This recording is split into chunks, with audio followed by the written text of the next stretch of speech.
Good.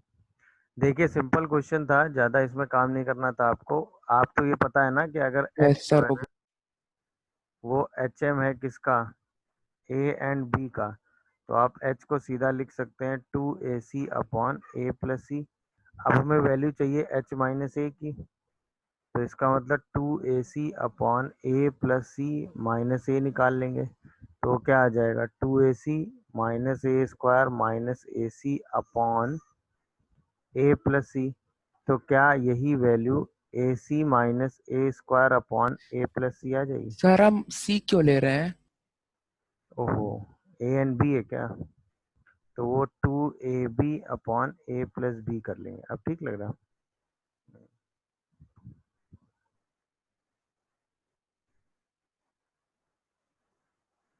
ठीक। अच्छा, यहीं पे हमें h माइनस बी निकालना है, तो 2ab upon A plus B minus B कर लेंगे। तो सेम कैलकुलेशन से ये क्या आ जाएगा, A B minus B square by A plus B. ठीक है, अब यही दोनों वैल्यू उठा के वहाँ रख देंगे, तो 1 upon H minus A plus 1 upon H minus B. तो इसकी वैल्यू जब रेसिप्रोकल करके सब्स्टिट्यूट करेंगे तो क्या आ जाएगी बताओ, A plus B upon A common B minus A आ जाएगा, और plus A plus B upon B common A minus B आ जाएगा। तो यहाँ से हम क्या करेंगे, A plus B upon A minus B common कर लेंगे, तो अंदर 1/b माइनस 1/a आ जाएगा, इसी को एलसीएम ले लेंगे। तो A plus B upon A minus B into यहाँ एलसीएम लेंगे तो A minus B upon A B, A minus B से ए माइनस बी कैंसिल कर देंगे, ये बचेगा A plus B by A B, इसी को हम 1 upon A plus 1 upon B लिख देंगे। देख लीजिए, कोई कंफ्यूजन हो तो बताइए, यही हमें प्रूफ करना था।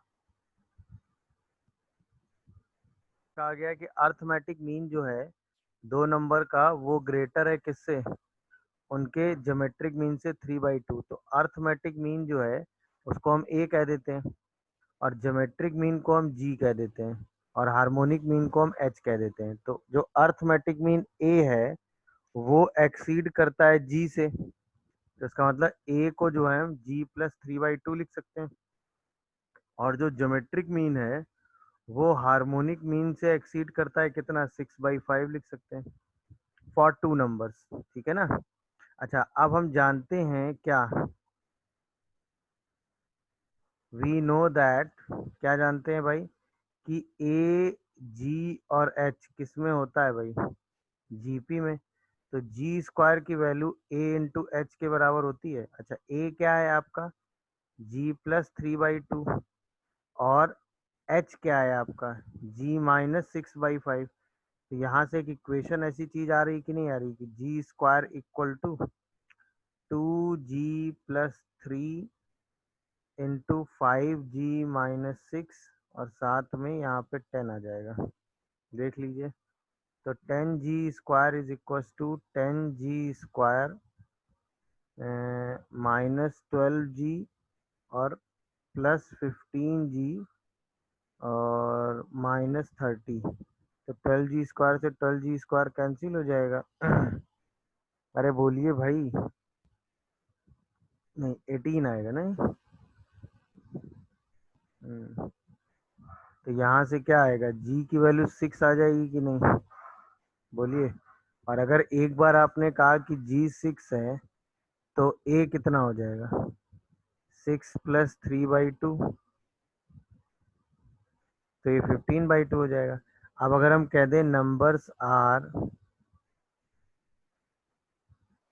ए एंड बी, तो आपने पढ़ा है ना कि आप नंबर्स को क्या ले सकते हो, ए ग्रेटर है तो उसको आप ले सकते हो ए plus root under A square minus G square. तो यानी वो क्या हो गया, 15/2 प्लस रूट अंडर 225/4 -6। अरे बोलो भाई, नहीं 6 मतलब 36। तो यहाँ से इस नंबर को अगर आप सिंप्लीफाई करोगे तो 15/2, और प्लस इसको सॉल्व करोगे तो ये कितना आ जाएगा, 225 माइनस बोलिए भाई। 144। 144/2 और इन दोनों का डिफरेंस कितना हो जाएगा ये? बोलिए तो क्या ये 81। 15/2 प्लस 9/2 आ जाएगा? तो यहाँ से ये नंबर 12 आ जाएगा। हाँ या ना में जवाब दो। ऐसे ही जो दूसरा नंबर बी है वो क्या ले लोगे? ए minus root under A square minus G square. ये सब कुछ मैंने लिखवाया है मेरे हिसाब से ना। तो यहाँ से ये नंबर क्या आ जाएगा बताइए? 6/2 मतलब 3। तो ए की वैल्यू क्या आ गई? 12 और बी की वैल्यू क्या आ गई? 3। ए बी से ग्रेटर था। एक ये तरीका था। अच्छा मान लीजिए सपोज आप ये नहीं कर पाते हैं, तो आपको पता है ना कि ए एंड बी आप ऐसे भी अटेम्प्ट ले सकते थे। A and B are the numbers, सही है ना? तो a plus B by two जो है वो a के बराबर होगा, दैट इज 15/2। तो यहाँ से a प्लस बी 15 आ जाएगा। बोलिए भाई। अच्छा इसके बाद आपको पता है कि ए बी का जो रूट होगा मतलब वो g होगा, और वो किसके बराबर दिया? 6। तो यहाँ से ए बी जो है वो 36 आ जाएगा। हाँ है ना? अब इन दोनों इक्वेशन की हेल्प से भी आप a और b निकाल सकते हैं कि नहीं बताइए? यस। हम्म। सॉल्व 1 और 2। तो यहाँ से भी a कितना आ जाएगा? 12 और b कितना आ जाएगा? 3। आप ऐसे भी ये क्वेश्चन सॉल्व कर सकते हैं। क्या ये सबको समझ में आया भाई? आइए स्टार्ट करते हैं। देखिए क्या था कि a अर्थमेटिक मीन था दो नंबर्स a और b का, तो वही सेम तरीका लगा देते हैं कि भाई अगर a अर्थमेटिक मीन है तो हम a को a plus B by two लिख सकते हैं, और अगर h हार्मोनिक मीन है तो इसको 2ab upon a plus B लिख सकते हैं। अब हमें क्या चाहिए? हमें चाहिए a माइनस ए। तो a minus A plus B by two कर लेते हैं, सही है ना? तो ये रिजल्ट क्या आ जाएगा? a minus B by two. Same हमें चाहिए b माइनस ए, तो उसको b minus A plus B by two कर लेते हैं, तो ये रिजल्ट क्या आ जाएगा? b minus A by two. Same हमें क्या चाहिए? a माइनस एच चाहिए, तो उसको a minus two A B upon A plus B कर लेते हैं, तो ये a और ब्रैकेट में आ जाएगा आपका a minus B by A plus B.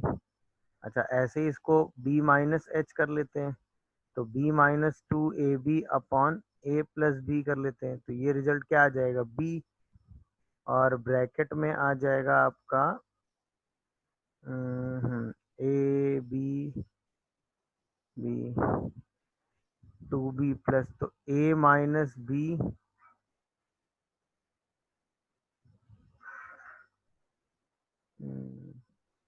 नहीं, ऊपर वाले में शायद b माइनस ए आ जाएगा,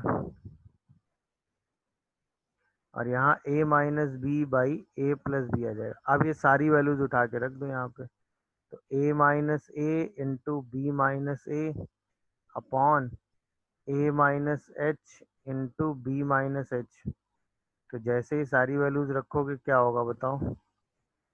a minus B by two into B minus A by two whole divided by A B minus A by A plus B into B A minus B by A plus B. तो A minus B, A minus B, B minus A, B minus A cancel.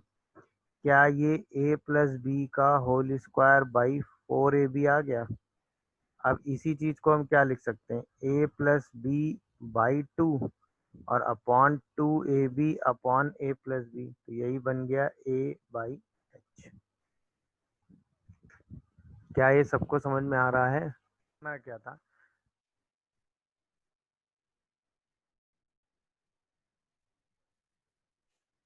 देखिए चीजें एकदम actually बहुत simple थी। क्या था कि हमें पता है कि जो अर्थमेटिक मीन है वो ट्वाइस है किसका? ज्योमेट्रिक मीन का। और हमें पता होता है नंबर्स आर, अगर हम a को देखें तो वो a plus root under A square minus G square होगा, और अगर हम b को देखें तो वो क्या होगा? a minus root under A square minus G square. तो बस हम a को उठा के 2g रख देते हैं, क्वेश्चन हो गया खत्म। क्या बोलते हो? हाँ या ना में जवाब दो भाई, सीधा आंसर, अगली लाइन में सीधा आंसर आ जाता है। क्या आंसर मिल गया सबको? 2 + √3/2 माइनस √3। ये पहला मेथड था, समझ में आया कि नहीं? अच्छा, दूसरा मेथड अगर आप इसी को डील करना चाहते हो तो आप ऐसे कह सकते हो कि भाई ए को आप लिख सकते हो a+b/2, और जी को आप लिख सकते हो √ab। अच्छा, अब क्वेश्चन में गिवन है कि जो a/g है वो 2:1 है, क्योंकि अर्थमेटिक मीन ज्योमेट्रिक मीन का ट्वाइस है। तो a+b/2 √ab जो है वो 2/1 के बराबर है। तो इसमें हम कंपेंडो एंड डिवेंडो रूल लगा देते हैं। तो a+b+2 √ab अपॉन a+b, या पहले स्क्वायर कर देते हैं, चलो पहले कंपेंडो डिवेंडो लगा देते हैं, -2 √ab। तो क्या ये 3/2+1 और 2 - 1 आ जाता? अच्छा, अब हम इसी चीज को क्या लिख सकते हैं, ये लिखा हुआ है √a + √b का स्क्वायर, और ये लिखा हुआ है √a - √b का square, that is equal to 3:1। दोनों साइड अगर हम रूट ले लें तो √a + √b upon √a - √b, क्या ये वैल्यू √3:1 आ जाएगी? फिर से कंपेंडो एंड डिवेंडो लगा दो, तो 2 times of √a upon 2 times of √b is equal to √3 + 1 upon √3 - 1 आ जाएगा। फिर दोनों साइड स्क्वायर कर दो, तो a/b की वैल्यू क्या आ जाएगी? 3 + 1 + 2 √3 अपॉन 3 + 1 - 2 √3, दैट इज 2 + √3 अपॉन 2 - √3। हम ऐसे भी कर सकते हैं। दिखा क्या सबको? तो दोनों मेथड हैं, आप जैसे चाहो वैसे इसको सिंप्लीफाई करके सॉल्व कर सकते हो।